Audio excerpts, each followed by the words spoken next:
Number 1. My uncle. I had this really weird experience that haunts me to this day.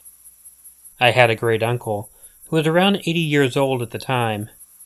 His wife had passed away a few months earlier. They had been together since they were in high school. And he was, of course, devastated by the loss. It's hard to say that my uncle withdrew from the world, because he was already sort of withdrawn. He lived out in the hills. He had a beautiful house that he had built himself. He was very handy. He also very rarely came down off the hill. But after my aunt had passed away, he spent about 5 months without driving into town or contacting anyone. My family was very concerned. My mother told me that when she went to see him, he specifically asked if I could come and stay with him for a while. I always enjoyed being at his place, so I readily agreed. The drive to his house is long. When I say he lived way out in the hills, he really was way out in the hills. I got to his house and went in to see him. I was shocked by how much the man had aged. Not only that, but he also acted much differently. He was paranoid and never wanted to be left alone in the house. Literally, when he was ready to go to sleep, he would ask me to stay in the room with him because he was afraid to be alone. Again, this was a surprise because I had never known the man to be scared in his life. And my uncle told me that ever since his wife passed away, he had been seeing a man dressed in black. The man was usually outside of the house. He would step out from behind a tree for a moment, but as soon as my uncle spotted him, he would move away again. And once or twice, he told me he caught the man watching him through one of his windows. But whenever the man was caught watching, he would step away. Obviously, I thought my uncle was just losing it. He was understandably distraught about losing his wife, and the stress was making him see things. However, whether the problem was real or not, I was more than willing to stay with him to make him feel better. About 2 weeks after I arrived, my uncle was in bed. I had come into the room with him and waited on the chair while he slept. I decided that I really needed to get up and stretch my legs a bit. My uncle was a really deep sleeper, so the chances of him waking up and noticing I was gone were pretty slim. So I got up, went into the kitchen, and decided to work on making myself something to eat. While I was just finishing cooking something, I suddenly heard this horrendous noise coming from my uncle's room. At first it sounded like a scream, and it was accompanied by a loud shattering sound. Completely freaked, I dropped my food and ran into my uncle's bedroom as fast as I could.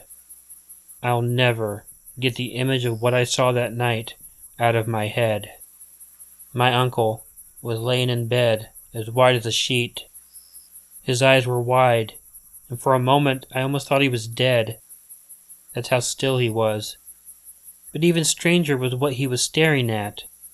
He was looking at the window facing his bed. It had been completely shattered. There was glass all over the floor.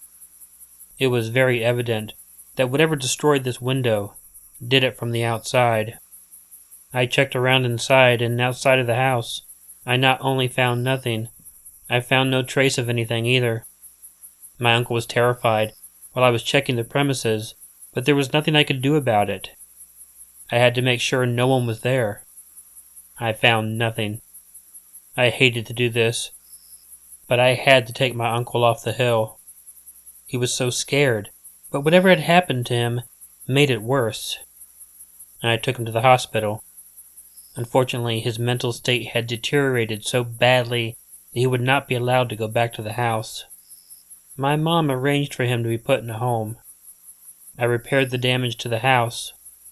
Nothing was stolen when I got back. I stayed there for a while. I never saw the man my uncle talked about. Nothing strange ever happened there again.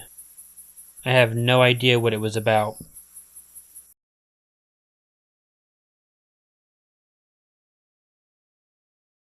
Encounter. I've told quite a few people this story, and almost no one believes me.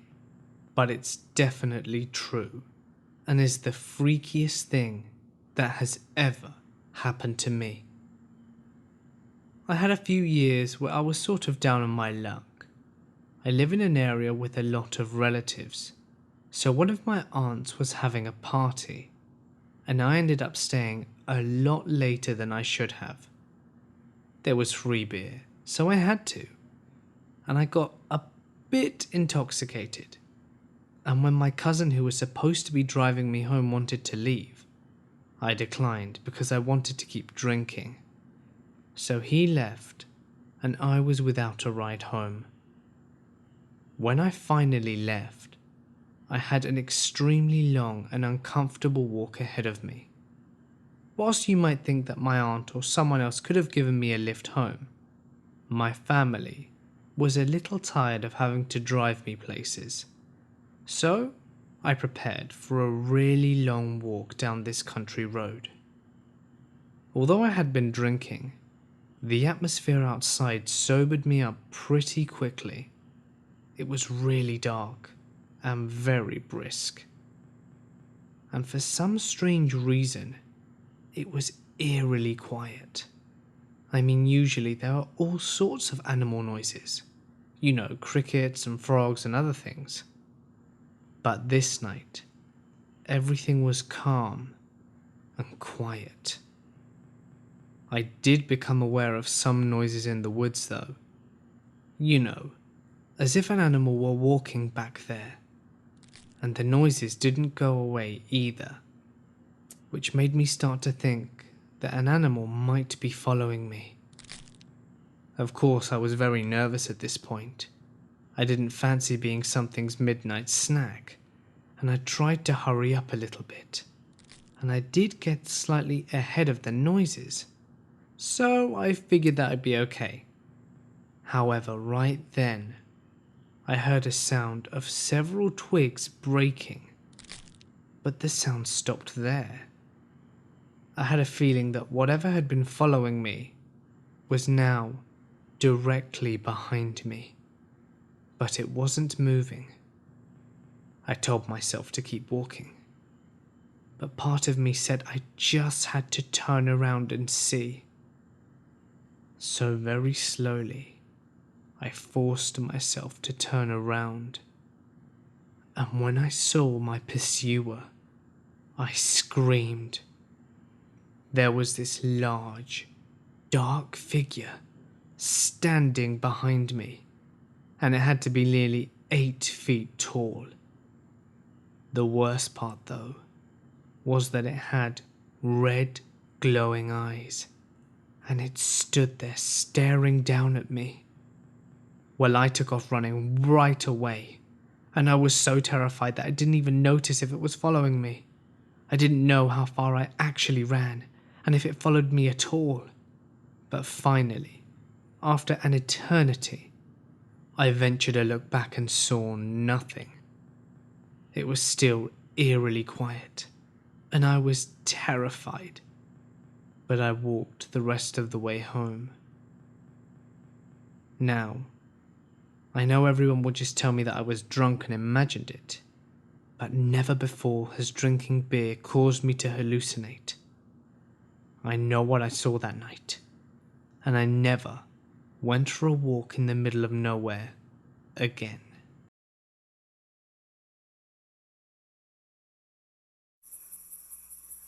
Number 3. The bridge. Sometimes you have to be really careful how you interact with some people. I had a very messed up experience several years ago when I was on a long nature hike. I was just trying to get away from it all. I do that about once a year. It's mostly on-trail hiking, though it does get people deep into the woods. However, I've never really been the type to want to get totally lost in the woods anyway. On this particular trip, on the second day of hiking, I set up my tent in an area that I thought was ideal. It actually looked like it had been camped in before. That's actually the whole reason I chose it. I set up a fire and tried to relax a little bit after a long day of hiking. While I was in my tent, I suddenly saw the shadow with a very large man fall upon my tent. He started beating the door of the tent and demanding that I come out. Confused, I went ahead and did this. The guy was enormous and scary looking. He had a huge, scraggly beard and scars all over his forehead. I was definitely caught by surprise, and the man started yelling at me for stealing his camping area. I was surprised, and told him I was sorry, but it didn't seem to me like anybody was camping there. There wasn't a tent or even a trace of anyone there. He didn't care, and he just went on and on.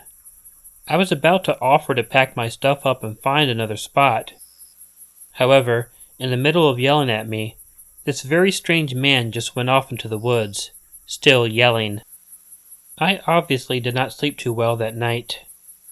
I kept expecting the guy to come back. He didn't, though. The following day I went on with my hike.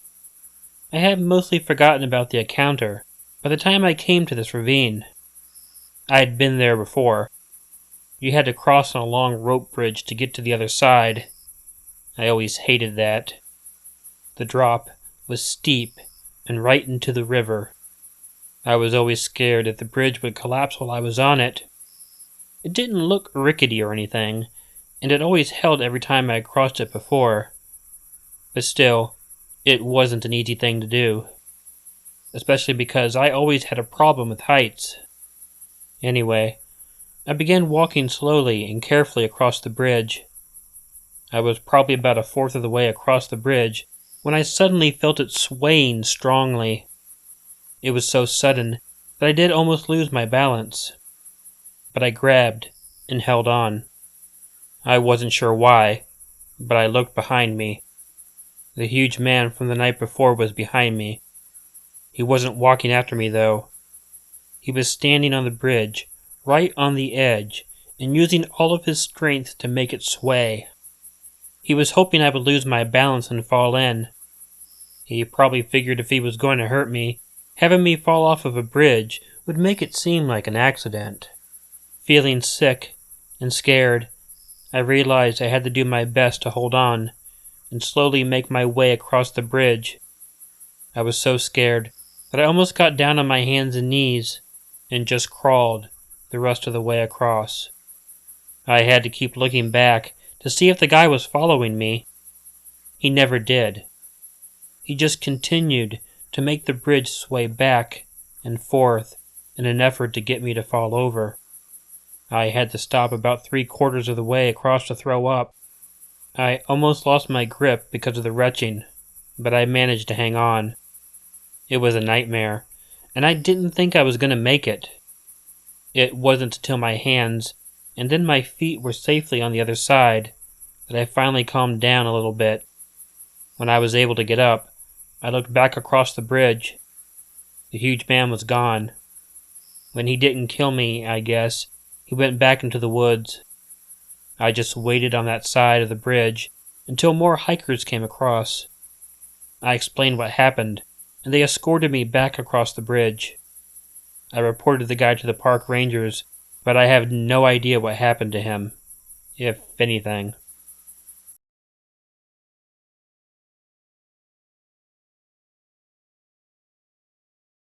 Sleeping. I had to attend a family reunion a few years ago. Unfortunately, I really didn't have the money to fly, nor the money to stay in a hotel on the way. So my plan was to drive the entire way and sleep at rest areas in my car. It made sense to me, as it would ensure that I would be able to visit my relatives. It was a 3-day trip, so I would be sleeping in the car for at least 2 nights. I brought along some pillows and blankets so that I could curl up in the back seat. The first night came and went with no incident. I found a rest area and was able to just hang out in the parking lot. The second day of driving, however, had me going through the mountains. I had never made this trip before, so I wasn't sure if I would find a rest area. I drove for a very long time, and when my eyes were beginning to close, I figured I would just have to pull out on the side of the road to get a little rest. It was much harder to go to sleep this time, but at least it was quiet and dark. Very few cars actually came across. I'm not really sure how long I had been asleep for before I felt something wake me up. I thought my car had moved a bit, but then I assumed it was probably just something I felt when I was sleeping. I closed my eyes, and then I felt it again. My car bobbed up and down a bit. I was afraid. Peeking out from under the blankets, I caught sight of someone standing at the front of my car. He had his foot resting on the bumper, and it was he who was pushing it down with his foot, causing my car to bob. I was about to hide back under the blankets when I looked to the side window and saw a second person there peeking into the side window. I jumped, and when I did, I saw the first guy leave the front of the car and come around to the side window where I was. He viciously tried opening my door, which fortunately was locked, and then started banging on my window. I was completely freaked at this point and decided that the best thing to do would be get into the front seat and start to drive. Right before I started the car though, the first guy succeeded in busting in my window. I yelled, but then quickly pulled away. I have no clue why those guys were antagonizing me, but I did not stop driving until I got to the reunion, and I have never slept in my car again. Hey all, Killer Orange Cat here. First, I'd like to thank Mortis Media for joining me on this collaboration to celebrate me reaching 20,000 subscribers. A link to the second half of this collaboration, which is on Mortis Media's channel, will appear at the end of this closing. Make sure to go over there and to listen to the second half. I've collaborated with a lot of people, but none more so than Mortis. So when I put a 20,000 subscriber video together, I knew I wanted him involved. Also, we hit 20,000 relatively at the same time. Thanks, buddy. I also want to thank all of you who have subscribed and stuck with me this long. It means the world to me. I have one more thing to ask, and this is pretty important to me. This is not the sort of thing I would normally ask, but a dear, dear friend of mine is in a very bad place right now. He lost both his paycheck and health insurance simply because he moved to a different state. Even though he had changed his address, information about his health insurance didn't get to him until after it was canceled. He's a type 1 diabetic and obviously needs insulin to live. On top of that, he's about to become homeless too. He would never do this for himself, but I really want to help him in any way that I can. So, I started up a GoFundMe campaign for him. I've included links to it here and in the description. It's perfectly fine if you can't donate, but it would mean so much to me personally if you could pass this link along on Facebook and Twitter. I'm helping him get back on his feet, and he will. It's just going to take a couple months to get it right. He is an incredibly valued friend. There's definitely no obligation, and don't feel pressured to help. But if you can help, either by donating or by passing the link along to people who could pass it along or donate, it would mean more to me than you can imagine. This has been stressing me out to no end lately, and it would just be a wonderful thing to do if you could. Thank you. In the meantime, if you like this video, please let me know by hitting the like button. If you're not already subscribed to Killer Orange Cat, please consider hitting the subscribe button below or using the icon of Ichigo that will appear at the end of this closing. Feel free to leave a comment to let me know what you thought of the video and share it with someone you think might enjoy it. You can also always follow Ichigo and myself on Facebook and Twitter. If you have a story you'd like narrated on Killer Orange Cat, please email it to the address included in the description. But for now, all 20,000 of you, please don't forget to make sure to check in your closet and check under your bed, because you never know where a killer orange cat might be hiding. Good night.